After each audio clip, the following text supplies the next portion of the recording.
Assalamualaikum warahmatullahi wabarakatuh. Saya Muhammad Isa dengan NIM 10112018080 akan membawakan presentasi tentang tugas akhir saya berjudul evaluasi tingkat keselamatan lalu lintas ditinjau dari kinerja jalan, kondisi geometri dan prasarana jalan. Studi kasus Jalan Ahmad Yani Kecamatan Sungai Pinang.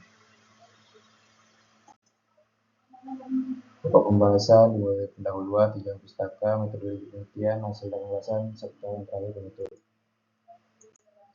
Latar belakang Kabupaten Bawang memiliki jalan-jalan antar kota yang mendukung perkembangan ekonomi, terutama jalan yang sering dilalui kendaraan bermuatan, seperti ruas Jalan Ahmad Yani di Kecamatan Sungai Pinang. Jalan Ahmad Yani adalah jalan yang terdapat pada Kecamatan Sungai Pinang. Jalan ini menghubungkan Pontianak dengan berbagai daerah di Kalimantan Barat. Jalan ini merupakan jalan lajur dan dua arah tanpa beda jalan, yang dimana jalan ini menjadi akses yang digunakan oleh banyak kendaraan.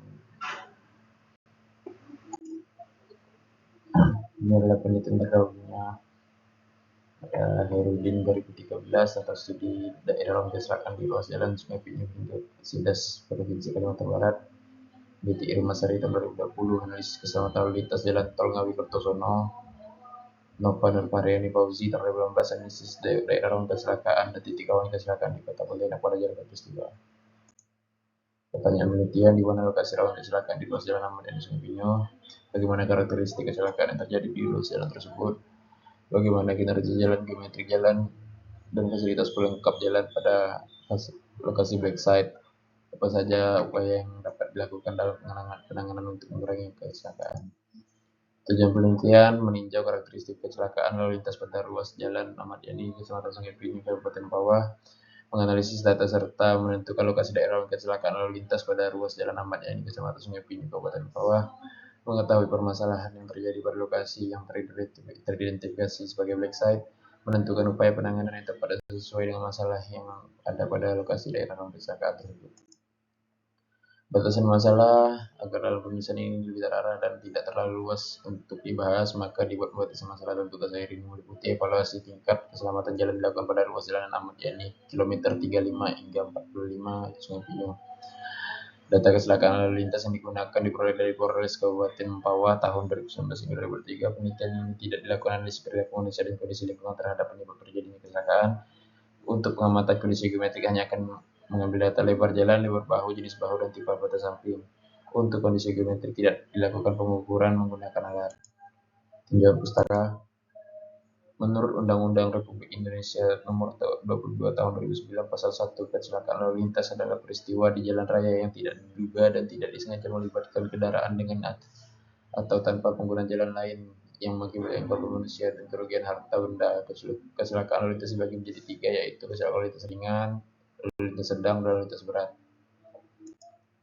Analisis karakteristik kecelakaan. Kecelakaan lalu lintas berdasarkan kategori korban kecelakaan. Kecelakaan lalu lintas berdasarkan terjadi kecelakaan. Kecelakaan lalu lintas berdasarkan terlibat tabrakan. Kecelakaan lalu lintas berdasarkan kendaraan yang terlibat.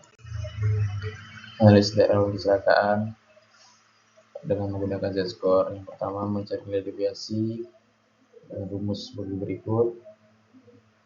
Yang kedua, mencari nilai Z-score dengan rumus sebagai berikut.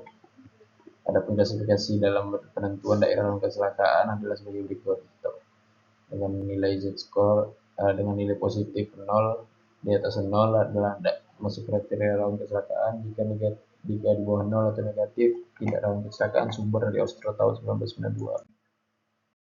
Ini adalah rekomendasi penanganan daerah rawan kecelakaan. Sumber dari Departemen Permukiman dan Perencanaan Wilayah tahun 2004. Yang ketiga, metodologi penelitian. Ini adalah lokasi penelitian saya. Dan data yang diperlukan adalah data primer, kecepatan jalan, kondisi jalan, kelengkapan jalan. Yang data sekunder, data kecelakaan pada ruas jalan Ahmad Yani, Kecamatan Sungai Pinang, Kabupaten Mempawah selama 5 tahun terakhir yang diperoleh dari Satlantas Polres Kabupaten Mempawah. Ini adalah bagian akhir penelitian saya. Keempat, hasil dan pembahasan. Di sini ada grafik analisis karakteristik kecelakaan. Yang pertama ada grafik jumlah peristiwa kecelakaan dari tahun 2019 sampai 2023, di mana di tahun 2019 ada 9 kecelakaan, 2020 disusul 15 kecelakaan, 2021 11, 2022 9, dan 2023 ada 12. Berdasarkan kategori korban dan berdasarkan hari kejadian. Analis daerah untuk kecelakaan Blixen kilometer skor lama misalnya rata-rata dengan rumus sebagai berikut. Dan hasil nilai adalah 1,1. Mencari nilai standar deviasi ditemukanlah angka 1,122. Mencari nilai ZI dapat 1,158. Mencari interval dapatkan 0,128. Klasifikasi ini adalah klasifikasi, jadi di lokasi yang termasuk tahun kecelakaan adalah di segmen 1, 4, 5, 9, dan 10. Perhitungan Z skor angka kecelakaan tahun terbaru. Lagi hubungan antara nilai Z skor angka kecelakaan 5 tahun dan angka kecelakaan tahun terbaru.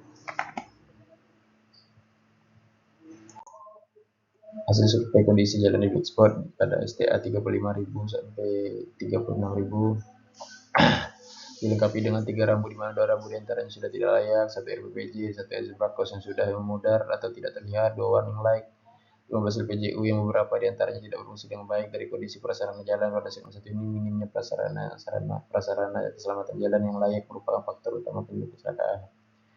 Pada STA 38.000 dan sampai STA 39.000 dilengkapi dengan 2 rambu, 1 RPPJ, 12 LPJU yang beberapa diantaranya tidak berfungsi dengan baik. Dari kondisi prasarana jalan pada segmen 4 memiliki risiko kecelakaan tinggi akibat beberapa faktor kritis yang dimana tidak adanya rambu peringatan tikungan dari arah membawa ke Pontianak yang menyebabkan pengemudi tidak dapat mendapat informasi visual yang cukup untuk mengantisipasi adanya tikungan terutama saat malam hari atau visibilitas rendah.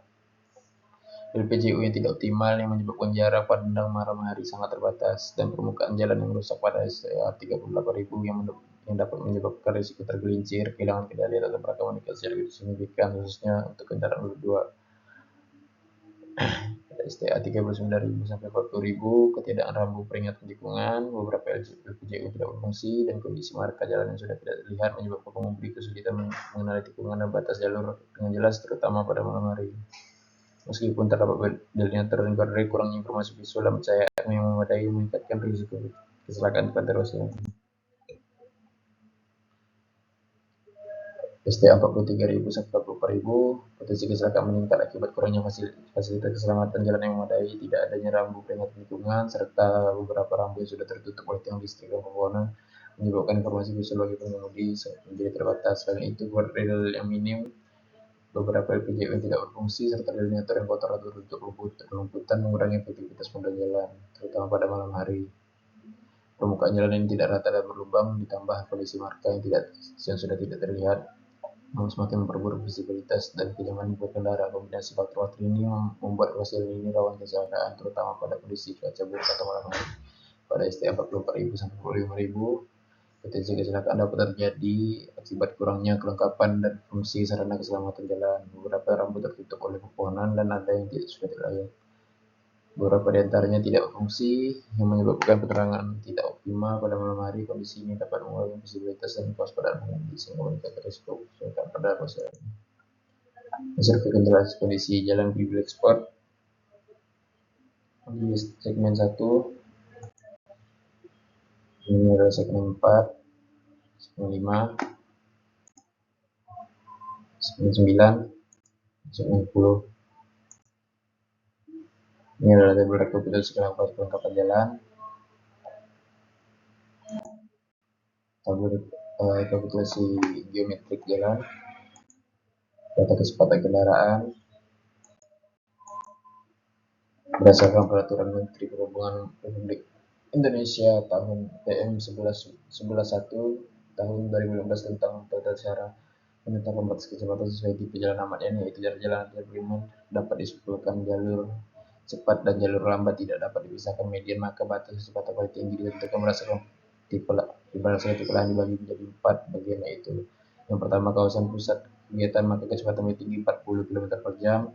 Yang kedua kawasan industri pada saat jam kerja karyawan paling tinggi 40 meter per jam. Di luar jam kerja karyawan kecepatan kendaraan bermotor paling tinggi 80 km per jam dan untuk sepeda motor 60 km per jam. Kawasan permukiman kecepatan kendaraan paling tinggi 40 km per jam. Kawasan permukiman pada jam masuk atau pulang sekolah untuk semua kendaraan paling tinggi kecepatannya adalah 30 km per jam di luar jam atau pulang sekolah. Kecepatan paling tinggi memiliki batas 80 km per jam, dan untuk kendaraan sepeda motor batas kecepatan paling tinggi adalah 60 km per jam. Berdasarkan hasil survei dan peraturan di atas, kecepatan beberapa kendaraan di lapangan berada di atas batas ketentuan, tapi sebagian besar kendaraan berada di bawah batas ketentuan. Sehingga kecepatan juga tidak menjadi salah satu penyebab dari kecelakaan terjadi. Tindakan pencegahan yang dapat dilakukan adalah pengawasan oleh pihak terkait dan meningkatkan kesadaran pengendara agar tetap waspada. Pencegahan tersebut dapat dilakukan dengan pemberian rambu berhati-hati di titik penyeberangan orang, rambu pembatasan kecepatan, dan speed trap untuk mengurangi kecepatan. 5. Penutup. Kesimpulan, jumlah kecelakaan selama periode dari 2019 hingga 2013 menunjukkan tren fluktuatif, dengan puncak yang terjadi pada tahun 2020. Tahun ini juga mencatatkan jumlah korban luka berat dan luka ringan tertinggi, menandakan kondisi lalu lintas yang sangat kritis. Yang kedua, berdasarkan hasil karakteristik kecelakaan lalu lintas dalam kurun 5 tahun dapat disimpulkan sebagai berikut. Yang pertama, berdasarkan hari kejadian selama periode yang diamati, tidak terdapat hari tertentu yang secara konsisten mendominasi jumlah kecelakaan setiap tahunnya. Yang kedua, berdasarkan waktu kejadian, waktu paling rawan kecelakaan adalah pukul 12 hingga 17.59 dan jam 6 hingga 11.59 siang, berkaitan dengan jam sibuk aktivitas masyarakat seperti kerja dan sekolah. Yang ketiga, jenis tabrakan dominan. Tabrakan depan samping memiliki persentase 31,8%, tabrak depan memiliki persentase 29,63%, dan untuk presiden kecelakaan memiliki persentase 38,89%. Kendaraan paling sering terlibat sepeda motor menjadi jenis kendaraan yang paling sering terlibat kecelakaan, disusul mobil. Kendaraan berat seperti truk dan tronton juga terlibat, namun jumlahnya lebih sedikit. Berdasarkan hasil skor, segmen yang masuk klarifikasi dari kecelakaan berada di STA 35.000 sampai 40.000, STA 38 hingga 39.000, 39.000 sampai 40.000, 43.000 sampai 40.000, dan 44.000 hingga 45.000. Kecepatan kendaraan melebihi batas. Banyak pengendara melintasi ruas jalan dengan kecepatan yang melebihi batas sesuai Permen Hub nomor 111 tahun 2015 yang menunjukkan potensi bahaya tinggi. Kondisi fisik jalan dan sarana penunjang ditemukan banyaknya kekurangan fasilitas keselamatan seperti marka jalan memudah, zebra cross memudah di beberapa titik, LPJU tidak berfungsi, beberapa rambu peringatan rusak, tertutup oleh vegetasi, permukaan jalan retak dan bergelombang di beberapa titik, tidak adanya speed trap di daerah rawan kecelakaan. Kondisi jalan pada koridor ruas jalan Ahmad Yani memiliki kecepatan cukup baik, tetapi ada retakan dan lubang di beberapa titik di tiap segmen backside. Untuk saran-saran yang dapat diberikan penulis berdasarkan proses penelitian adalah dan pengklasifikasian data kecelakaan dari kepolisian diharapkan lebih teliti untuk mengkhusus data. Diharapkan penelitian selanjutnya dapat meneliti lebih lanjut untuk mendapatkan rekomendasi kecelakaan. Kemudian teknik penanganan, pelaksanaan, konstruksi, hingga pengawasan dan evaluasi sesuai tahapan pedoman Departemen Pemukiman dan Prasarana Wilayah tahun 2004. Perlu dilakukan perawatan terhadap kondisi jalan, marka jalan, beserta fasilitas untuk menciptakan keamanan. Perlu diadakannya sosialisasi mengenai keselamatan jalan di berbagai instansi untuk memperluas pengetahuan dan memberi kesadaran para pengendara.